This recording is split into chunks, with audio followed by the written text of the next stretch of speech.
Hello नमस्कार दोस्तों, पीके classes पर आप सभी का एक बार फिर से स्वागत है। ये है आपका अपना यूट्यूब चैनल पीके क्लासेस और आज मैं आपके लिए लेकर आया हूँ मैथ के बहुत ही इम्पोर्टेंट एमसीक्यू जो कि आपको आपके फाइनल एग्ज़ाम में देखने को मिलेंगे। जी हाँ, इसी तरह के क्वेश्चन आपको पेपर में देखने को ज़रूर मिलेंगे। हो सकता है ये सेम टू सेम क्वेश्चन आपको देखने को मिल जाए।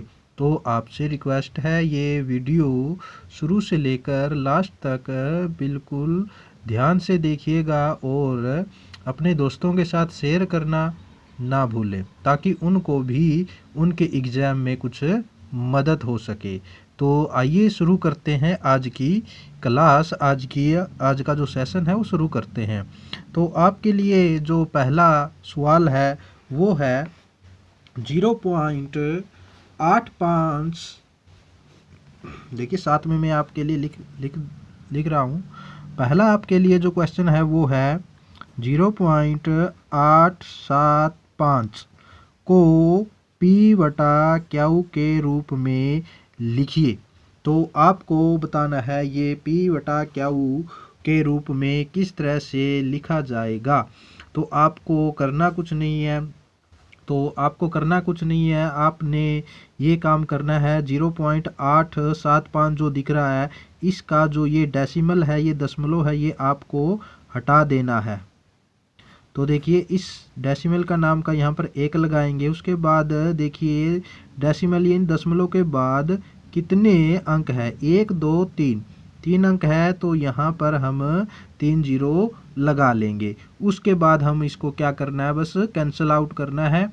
कैंसिल आउट आप जो मर्जी हो उस तरह से कर सकते हो। इसके गुणनखंड करके भी आप कर सकते हो या आप इसको अन्य तरीकों से भी कर सकते हो। जैसे हम इसको क्या कर देते हैं, यहाँ से 5 पर कैंसिल आउट कर लेते हैं।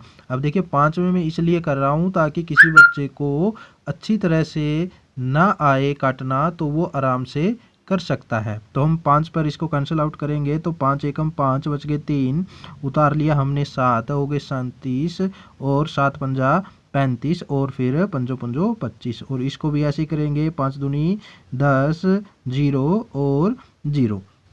ओके, उसके बाद फिर से हम इसको कैंसिल आउट करेंगे कितने पर, 5 पर। तो 5 पर कैंसिल आउट किया तो ये हो गया 5 तिया 15 और पंजो पंजो 25 और ये हो गया हमारे पास 4 और 0।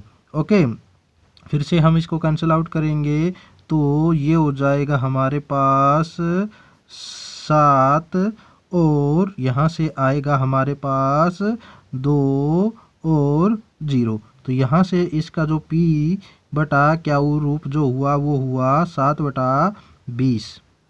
ओके, तो ये हो गया हमारे पास 7/20 रूप इसका फॉर्म हो गया। तो इस तरह से आपको ये क्वेश्चन सोल्व आउट करना था। तो इस तरह से आपका कोई भी क्वेश्चन आ जाए जो आपको P बटा क्यू के रूप में लिखना हो तो आप इस तरह से लिख सकते हो, कोई दिक्कत वाली बात नहीं होगी।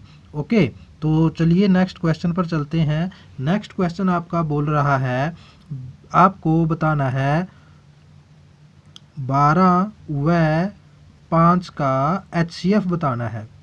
क्या बताना है, का HCF आपको बताना है। तो 12 और 5 का जो HCF होगा वो क्या होगा। तो देखिए पहले तो आप ये कीजिए, जो दोनों संख्याएं दी हुई है उनका गुणनखंड कर लीजिए। तो 12 का जब गुणनखंड आप कीजिएगा तो क्या मिलेगा आपको, 2 गुणा में क्या मिलेगा, 3।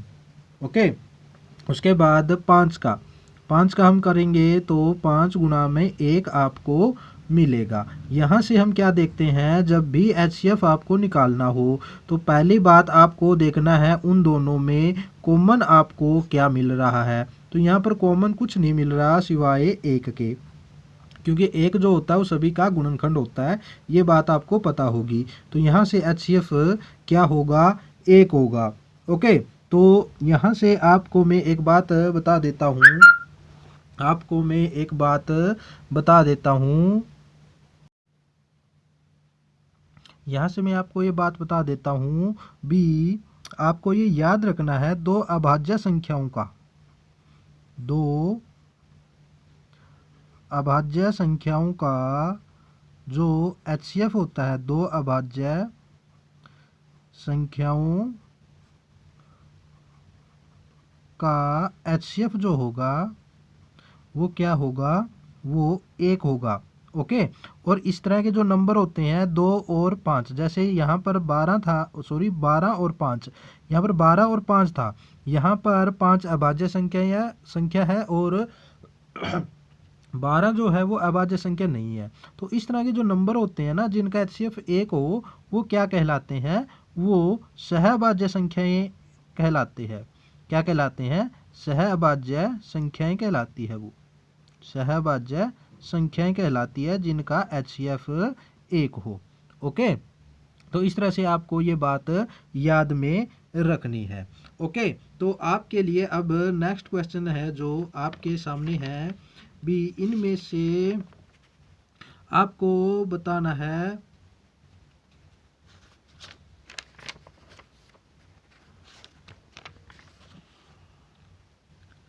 आपको ये बताना है इनमें से दो संख्याएं आपको दी हुई है, दो संख्याएं आपके पास 26 व 91, इनका HCF आपको दिया हुआ है, HCF आपको दिया हुआ है 13, और आपको इनका HCF आपको दिया हुआ है 13, और आपको बताना है इनका LCM क्या होगा। तो LCM क्या होगा, तो आपने जब ये चैप्टर किया होगा तो बहुत अच्छी तरह से आपको ये याद होगा कि दो संख्याओं का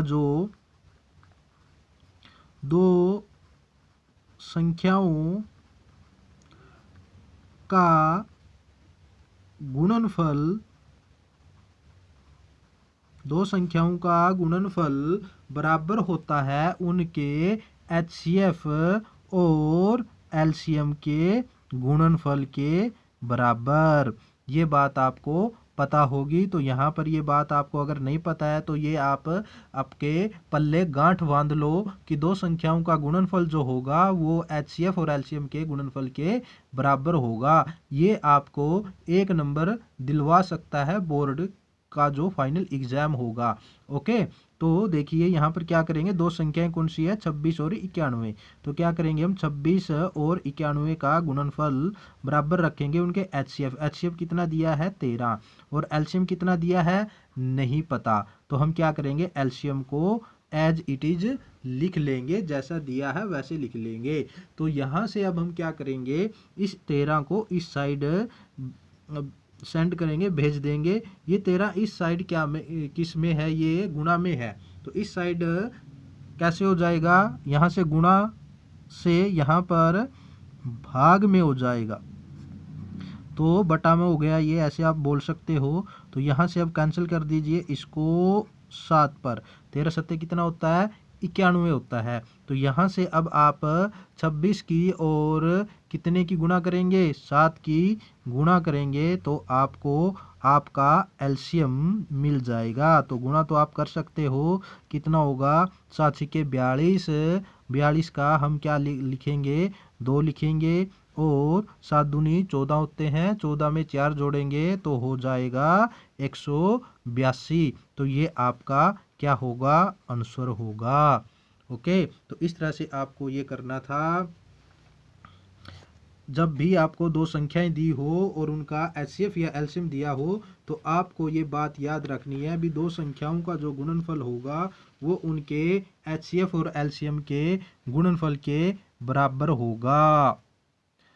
ओके। तो ये आपकी चल रही है 40 नंबर वाली क्लास, जो आपको 40 के 40 नंबर दिलवा सकती है अगर आपने ये वीडियो को अच्छी तरह से देख लिया हो तो।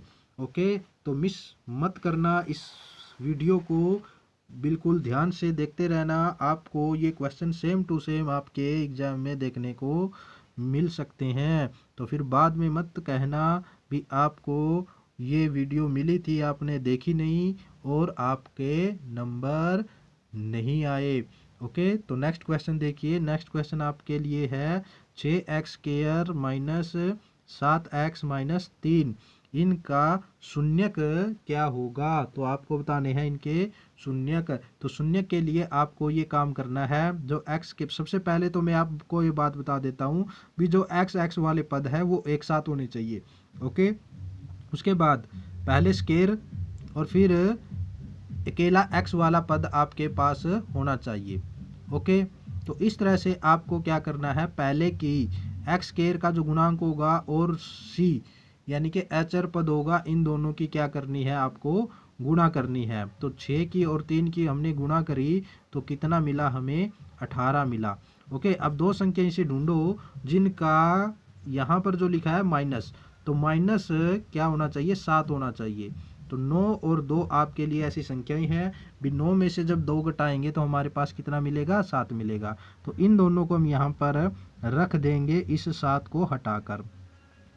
तो यहाँ पर हो गया ये 9x और प्लस 2x माइनस 3। तो अब हम क्या क्या करेंगे सॉरी, तो हम क्या करेंगे, जो पहले दो है इनमें से कॉमन लेंगे। देखिए x यहाँ पर भी है, x यहाँ पर भी है, एक कॉमन आपको x मिल गया। और 3 के टेबल में ये 6 भी आता है और 9 भी आता है, तो आपको मिलेगा 3x कॉमन। तो यहाँ से हम भाग देंगे। देखिए 6x² है, इसके बटे में 3x करेंगे तो 3 से 6 कैंसिल हो जाएगा 2 पर, और 2x में से एक x बचेगा तो यहाँ पर बचेगा 2x। और इसी तरह से ये 9x बटा 3x करेंगे तो x से x कैंसिल और ये 3, तो यहाँ से मिलेगा 3। ओके, उसके बाद हमें इन दोनों में से कॉमन लेना है। इन दोनों में से कॉमन कुछ नहीं मिल रहा, सिर्फ 1 मिल रहा है, तो ये हो जाएगा 2x माइनस 3। ओके, तो अब देखिए ब्रैकेट सेम हो गई दोनों, तो हम क्या करेंगे, फिर से इन दोनों को कॉमन ले लेंगे। तो ये हो जाएगा 2x माइनस 3 और इनको साथ में रखेंगे 3x प्लस 1। ओके, अब इनको हम क्या करेंगे, दोनों को जीरो के बराबर रख देंगे। तो ये हो गया 0। तो इस 3 को इस साइड करेंगे तो माइनस है तो इस साइड प्लस का हो जाएगा, और ये 2 गुणा में है तो ये हो जाएगा 3/2। ओके, तो इस तरह से इसको भी हम क्या करेंगे, 0 के बराबर रखेंगे। तो यहाँ पर हो गया ये 0, इसको इस साइड करेंगे, इस साइड ये प्लस है, इस साइड माइनस का हो जाएगा, तो ये हो जाएगा -1। तो x बराबर हो जाएगा -1/3। ये दोनों आपके क्या आ गए, शून्यक आ गए। ओके, तो इस तरह से आपको ये दो शून्यक निकालने थे। ओके, तो चलिए नेक्स्ट क्वेश्चन पर चलते हैं। नेक्स्ट क्वेश्चन आपके लिए ऑप्शन टाइप क्वेश्चन है। आपको क्वेश्चन नंबर 5 में आपको ये बताना है इनमें से कौन द्विघात बहुपद नहीं है। क्या बोला, इनमें से कौन द्विघात बहुपद नहीं है। तो आपको जो ऊपर 4 ऑप्शन स्क्रीन पर दिख रहे हैं इनमें से आपको बताना है। तो इनमें से देखिए जो पहला ऑप्शन है पहला ऑप्शन है आपके पास 2x² plus 3x minus 5। B option है आपके पास y² माइनस 2। तीसरा ऑप्शन है आपके पास 2x3। और डी ऑप्शन है आपके पास 2 माइनस x²। ओके, तो आपको ये बात बतानी है इनमें से बी द्विघात बहुपद कौन सा है। तो द्विघात बहुपद कौन सा होगा, जिसकी घात क्या होगी, 2 होगी। किसकी घात, चर की। तो यहाँ पर भी चर की घात 2 है सबसे बड़ी, तो ये द्विघात बहुपद है। यहाँ पर भी चर की घात 2 है तो यहाँ भी द्विघात बहुपद है। तो यहाँ पर 2x माइनस x3 है, ये नहीं है, और ये भी है। तो आपका आंसर क्या हो जाएगा, ये वाला हो जाएगा। ये कौन सा है, ये त्रिघात बहुपद है। ओके, तो इस तरह से आपको एक क्वेश्चन बताना था। नेक्स्ट क्वेश्चन इसी से रिलेटेड है, छठा भी आपको बताना है घात 3 के बहुपद को क्या बोलेंगे। तो यही बोलेंगे हम त्रिघाती बहुपद। क्या बोलेंगे, त्रिघाती बहुपद, इसको आप नाम दे सकते हो। ओके, उसके बाद है आपके पास नेक्स्ट क्वेश्चन। नेक्स्ट क्वेश्चन में क्या बोला है आपके लिए बोला है बी समीकरण दे दिया हमें x प्लस वाई बराबर 5, और दे दिया आपको ये समीकरण 1 दे दिया। समीकरण 2 आपको दिया है 2x माइनस 3y बराबर 4। ये समीकरण नंबर 2 दे दिया। अब आपको बताना है इनमें से x और y के मान बताने हैं। तो x और y के मान किस तरह से आप बताओगे? आपके पास दो विधि है, एक विधि है प्रतिस्थापन विधि और एक है आपके पास विलोपन विधि। तो दोनों ही विधियों से आप किसी भी विधि से आप इसको सोल्व कर सकते हो। तो मैं आपको विलोपन विधि से सोल्व करा रहा हूँ। तो क्या करेंगे, समीकरण 1 है, इसके हम क्या करेंगे, 2 से गुणा करेंगे, 2 से गुणा करेंगे। तो हम क्या करेंगे, 2 से गुणा करेंगे तो ये हो जाएगा 2x, यहाँ पर 2y और 5 दूनी 10, ये हो जाएगा समीकरण नंबर 3। अब हम क्या करेंगे, समीकरण 2 में से 3 को घटा देंगे। तो यहाँ पर लिखेंगे घटाने पर। तो यहाँ से आपको क्या करना है, अब आपको घटा देना है। जब घटाएंगे तो नीचे वाले के निशान चेंज हो जाएंगे। यहाँ पर प्लस है, यहाँ पर माइनस हो जाएगा, यहाँ प्लस है, यहाँ भी माइनस हो जाएगा, यहाँ प्लस है, यहाँ भी माइनस हो जाएगा। तो 2x से 2x चला गया, 3x और 2x दोनों माइनस के है, तो दोनों का क्या हो जाएगा, प्लस हो जाएगा। तो माइनस के 5x हो जाएगा। और यहाँ पर ये दोनों अलग अलग निशान के है, तो जब इनको हम घटाएंगे तो कितना बचेगा हमारे पास, ये बचेगा आपके पास माइनस के 6 बचेगा। ओके, तो अब यहाँ से क्या मिला आपको,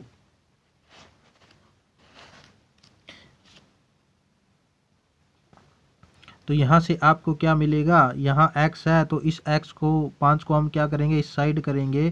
तो यहाँ से आपको मिलेगा माइनस के 5x बटा में।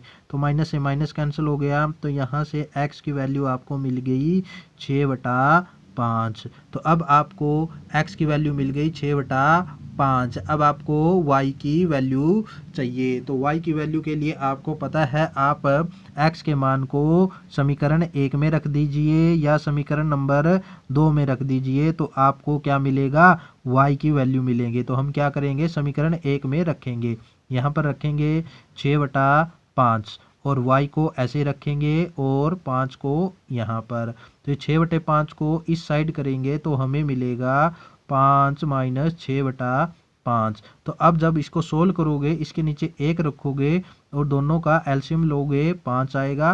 क्रॉस मल्टीप्लाई करोगे तो 5 5 25 होगा और 6 एकम 6 होगा। तो 25 में से 6 जाएगा तो आएगा 19/5। तो यहाँ से आपको y की वैल्यू मिल जाएगी 19/5। तो इस तरह से आपको ये क्वेश्चन सोल्व करना था। तो इस तरह का क्वेश्चन आपको जब भी पेपर में दिखे तो आप इस तरह से इसको अच्छी तरह से सोल्व कर देना, आपको 1 नंबर मिल जाएगा। ओके, तो चलिए नेक्स्ट क्वेश्चन पर चलते हैं। बहुत ही अच्छा क्वेश्चन है। नेक्स्ट आपको आपकी स्क्रीन पर भी दिख जाएगा। क्वेश्चन में क्या बोला है, क्वेश्चन में आपके लिए बोला है, क्वेश्चन नंबर 8 है। क्वेश्चन नंबर 8 में आपके लिए बोला है, क्वेश्चन नंबर 8 में आपके लिए बोला है भी राम की आयु श्याम की आयु से 8 वर्ष अधिक है। ठीक है, दोनों की आयु का योगफल 28 वर्ष है, ये भी बात ठीक है। तो राम की आयु क्या होगी, तो राम की आयु पूछी है तो हम क्या करेंगे, राम की आयु है जो श्याम की आयु से 8 वर्ष अधिक है, तो हम क्या करेंगे, इसमें श्याम की आयु को मान लेते हैं। ओके, तो माना श्याम, तो श्याम की आयु कितनी है, x वर्ष है, हमने मान लीजिए x वर्ष है। आपको जो x वर्ष हमने मान लिया और राम की जो आयु है वो इससे कितनी अधिक है, 8 अधिक है। ठीक है, ये मान लिया हमने। अब दोनों का योगफल दिया है तो इनका दोनों का योगफल कर देंगे हम। तो ये दे दिया, कितना दे दिया हमें, 28 वर्ष दे दिया। ओके, तो अब देखिए ये x है, ये x है, तो 2x हो गया। इस 8 को इस साइड करेंगे तो ये प्लस का है तो इस साइड माइनस का हो जाएगा। तो ये हो गया 2x बराबर 28 में से 8 जाएगा तो बचेगा 20। ओके, तो यहाँ से 2 इसको कैंसिल कर देगा 10 पर। तो 10 की वैल्यू आ गई, x की वैल्यू आ गई 10। और ये x की वैल्यू किसकी थी, श्याम की आयु। हमें पूछी है राम की आयु, तो राम की आयु क्या है, इससे 8 अधिक है, तो ये हो गया 18 वर्ष आपका आंसर। ओके, इतना आसान क्वेश्चन आपको दिया था। उसके बाद इन्होंने 9वां क्वेश्चन देखिए। 9वां क्वेश्चन आपको बिल्कुल आसान सा क्वेश्चन है। देखिए, एक संख्या है जिसको 2 से गुणा करके 6 जोड़ने पर 28 प्राप्त होता है, तो रेखिक समीकरण क्या होगा। 4 ऑप्शन आपके सामने है। तो आपको करना क्या है, संख्या मान लेनी है। मान लीजिए संख्या x है।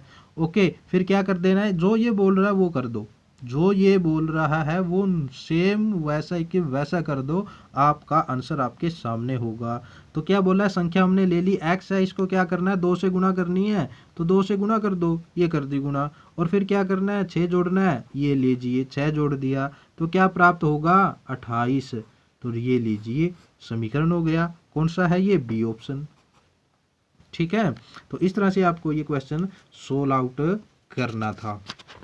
नेक्स्ट क्वेश्चन देखिए, नेक्स्ट क्वेश्चन है आपके लिए, निम्न में से कौन सी एपी है, चार ऑप्शन आपके सामने है, कौन सी इनमें से एपी है आपके लिए, ये आपका नेक्स्ट क्वेश्चन है। नेक्स्ट क्वेश्चन में ए में दिया है आपको 1.2, माइनस का 1.2, माइनस के 3.2 और माइनस के 5.2। पहले इसको चेक कीजिए, क्या ये एपी बनेगी, क्या ये एपी बनेगी। जी हाँ, देखिए देखते हैं, डी निकाल के देखते हैं इसका, -3.2, ये माइनस और ये माइनस दोनों मिलके क्या हो जाएंगे, प्लस हो जाएंगे। तो क्या कितना बचेगा 0 और 2 किसका, माइनस का। तो यहाँ से जब हम क्या चेक करेंगे यहाँ से, तो यहाँ से भी हमें क्या मिलेगा, यही मिलेगा। -5.2 में से 3.2 को जब माइनस करेंगे तो ये माइनस माइनस हो जाएगा प्लस, तो ये हो जाएगा -2.0। तो आपका आंसर यही सही हो जाएगा। ओके, तो इस तरह से आपको ये क्वेश्चन करना था। तो एपी यही बनेगी आपकी। नेक्स्ट ऑप्शन जो है वो आप चेक कर सकते हो, बी ऑप्शन में आपको दिया है 2, 5, 7, 9। तो यहाँ पर पहले तो 3 अंतर आएगा, फिर 2, 2 आएगा, ये भी नहीं होगा। फिर जो स्क्वायर वाला दे रखा है, अब आप पहले आप इनका स्क्वायर खोल लेना, और फिर जैसे कि आपके लिए सी ऑप्शन ये मैं बता देता हूँ। स्क्वायर है, 2 का स्क्वायर है, 3 का स्क्वायर है और 4 का स्क्वायर है। तो पहले आप इसको 1 का स्क्वायर 1, 2 का स्क्वायर 4, 3 का स्क्वायर 9 और ये 16। तो यहाँ से देखिए, यहाँ पर 3 का अंतर है, यहाँ पर 5 का है, यहाँ पर कितने का है, यहाँ पर 7 का अंतर हो जाएगा। तो इसका मतलब ये एपी नहीं बनेगी। ओके, तो इस तरह से आपका राइट आंसर हो जाएगा ए ऑप्शन। ठीक है, नेक्स्ट क्वेश्चन देखिए, नेक्स्ट क्वेश्चन में आपको बोला है एपी दी है, एपी आपको दी है 10, 7, 4 का 30वां पद क्या होगा। क्या पूछा है इन्होंने, 30वां पद, और 30वां पद किसके बराबर होता है, a + 29 डी के। जब भी इस तरह का सवाल आए तो जितना भी पद पूछा है ना, तो क्या करना है, प्रथम पद में उससे एक कम डी जोड़ देना ही है। ओके, तो ये बात याद रखियो, तो कोई भी क्वेश्चन आपका गलत नहीं होगा। तो यहाँ पर ए क्या है 10, तो ए क्या है 10। ओके, तो 29 को ऐसे कैसे रखेंगे, डी कितना होगा, 7 में से जब हम 10 घटाएंगे तो क्या होगा, -3 होगा। तो ये 10 और आपके पास 29, ये कितना हो जाएगा, देखिए यहाँ पर 29 कितना होगा 87, और कितने का, माइनस का। तो यहाँ से आपको मिलेगा -87। तो यहाँ से आपका आंसर हो जाएगा -77, और आपका जो आंसर हो जाएगा सी आपका ऑप्शन हो जाएगा। और ये क्वेश्चन नंबर कौन सा था, 11वां था। ओके, तो नेक्स्ट क्वेश्चन देखिए 12वां। देखिए 12वां क्वेश्चन में आपके लिए क्या बोला है, 12वें क्वेश्चन में आपके लिए बोला है बी, किसी एपी में ए बराबर 12वें पद, A12 बराबर है 37 और डी बराबर है आपका 3, तो ए का मान क्या होगा। तो देखिए बिल्कुल आसान सा क्वेश्चन है। ये क्या है, 12वां पद है ना, तो 12वां पद को हम क्या लिख सकते हैं, a + 11d लिख सकते हैं। ओके, तो क्या लिख सकते हैं, a + 11d लिख सकते हैं, लिख दिया। तो 12वां पद कितना दिया है, 37 दिया है, तो इसको 37 रख लीजिए। ए कितना दिया है नहीं पता, 11, डी कितना दिया है 3, तो कितना हो गया, 11 दिया 33 हो गया ना। 33 को इस साइड कर दीजिए, माइनस का हो जाएगा। ये लीजिए आपकी ए आ गई, तो ये आ गई 4। तो ए बराबर कितना हो गया आपके पास 4 हो गया। ओके, नेक्स्ट क्वेश्चन देखिए। नेक्स्ट क्वेश्चन भी आपका एपी से ही संबंधित है। वह अनुक्रम, अनुक्रम मतलब एपी, वह एपी जिनका एन एनवा पद है आपका 9 माइनस 5n।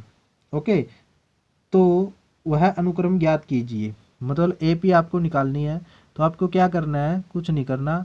ये जो n दिख रहा है इसमें क्या कीजिए, पहला पद निकालने के लिए n की जगह 1 रख दीजिए, तो ये हो जाएगा आपका, तो 9 में से 5 जाएगा तो कितना हो जाएगा 4।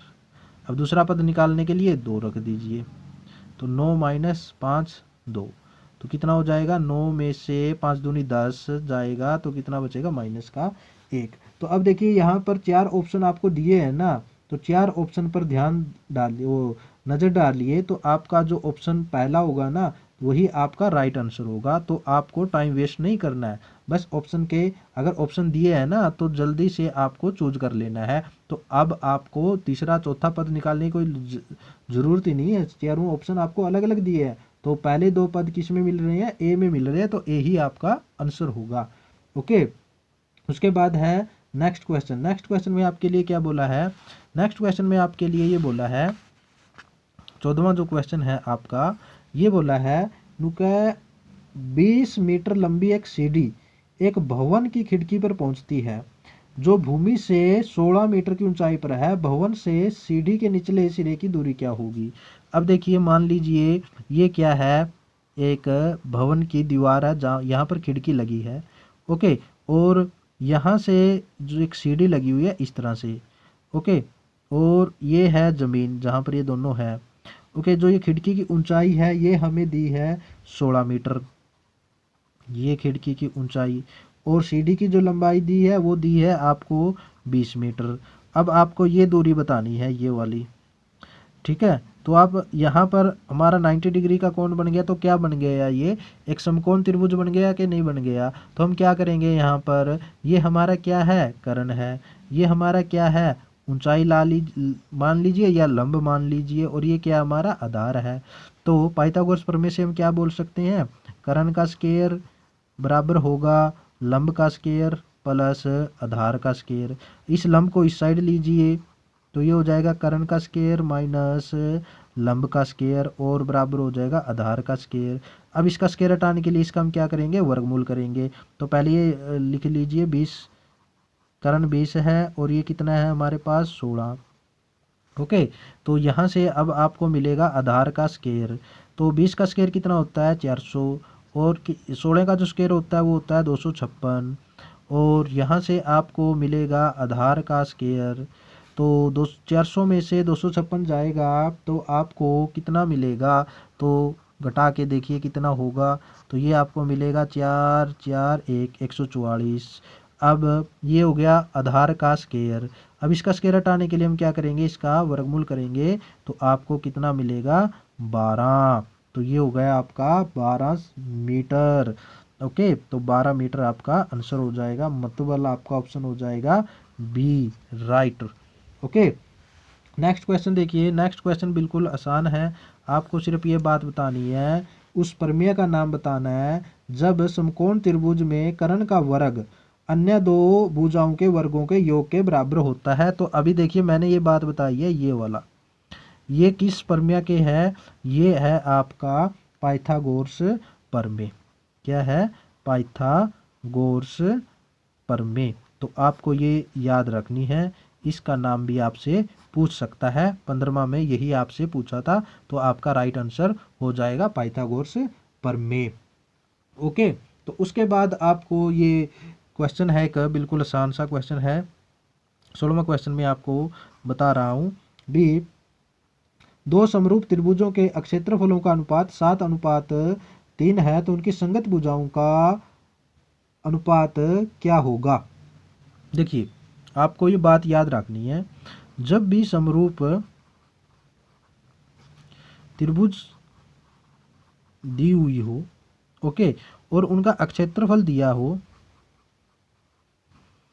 अक्षेत्रफलों का अनुपात दे दिया हमें, कितना दे दिया 7 और 3 दे दिया ना, भुजाओं का पूछा है उसने, तो भुजाओं का क्या करेंगे आप, इनका रूट कर देंगे 7 और वर्गमूल 3।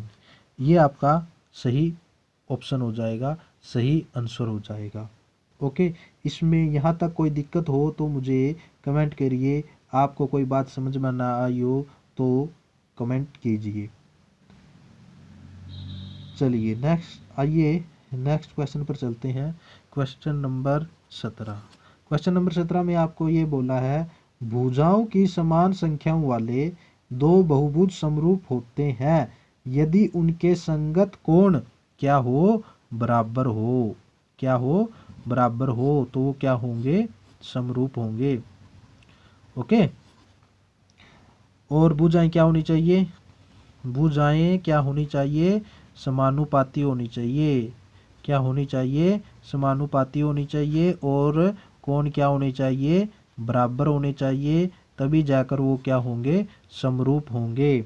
ओके, ये बात रह जाएगी ध्यान में। ओके, बहुत अच्छे। तो उसके बाद नेक्स्ट क्वेश्चन, चलिए नेक्स्ट क्वेश्चन पर आइए। नेक्स्ट क्वेश्चन आपके लिए बोला है -5 और 7 ये बिंदु है, और बिंदु है आपका -1 और 3। तो इन दोनों बिंदुओं के बीच की दूरी निकालिए। तो किसका यूज करना है आपको, दूरी सूत्र का। ओके, तो दूरी सूत्र आपका है x2 - x1 का whole square plus y2 - y1 का होल स्क्वायर। ओके, तो यहाँ से x2 ये है, x1 ये है, तो ये हो जाएगा -1, और ये वाला माइनस और ये वाला माइनस दोनों मिलकर हो जाएंगे प्लस। ये बात आप ध्यान में रखिए, अगर यहाँ पर गड़बड़ कर दी ना तो पूरा का पूरा आंसर ही आपका गलत हो जाएगा। ठीक है ना, ये माइनस और ये माइनस दोनों मिलकर क्या हो जाएंगे, प्लस हो जाएंगे।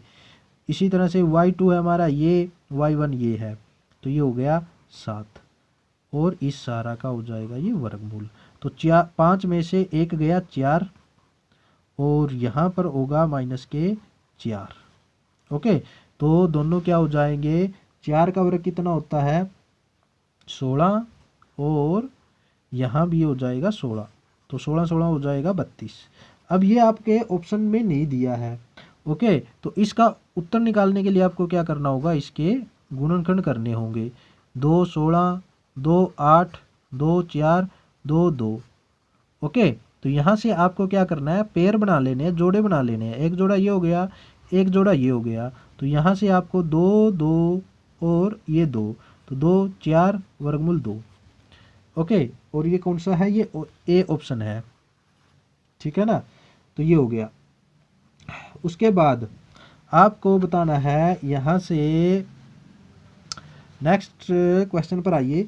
देखिए, रेखाखंड का एक सिरा मूल बिंदु है। ओके, देखिए नेक्स्ट क्वेश्चन पर मैं आ रहा हूँ, आप भी आइए जल्दी से। ये 19वां क्वेश्चन है आपके लिए।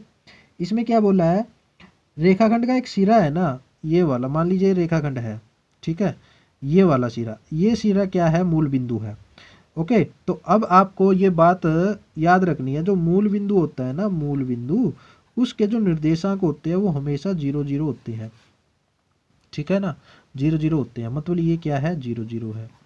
और जो बी बिंदु है उसका निर्देशांक है 1, और उसका मध्य बिंदु, ये मान लीजिए मध्य बिंदु है पी, ये है 1 और 0। तो अब आपको ये बात दूसरे सिरे के निर्देशांक बताने हैं, ये वाले बताने हैं। मान लीजिए ये x y है, तो आपको पता होगा मध्य बिंदु के जो निर्देशांक होते हैं ना, वो किसके इक्वल होते हैं, x1 + x2 बटा 2, y1 + y2 बटा 2। ये x का है तो x का बराबर रखेंगे x1 + x2 बटा 2, और y ने y के बराबर रखेंगे ये वाला। ठीक है, तो एक बराबर क्या हो जाएगा, x1 कितना है हमारे पास, ये वाले। ओके, और 0, तो ये हो जाएगा 0 + y बटा 2। तो इसको इस साइड आर पार गुणा करेंगे, तो यहाँ से क्या होगा, 2 एकम 2 बराबर 1 + x। तो इस 2 को इस साइड करेंगे तो ये प्लस है, तो इस साइड हो जाएगा ये माइनस का, और यहाँ से मिलेगा 1।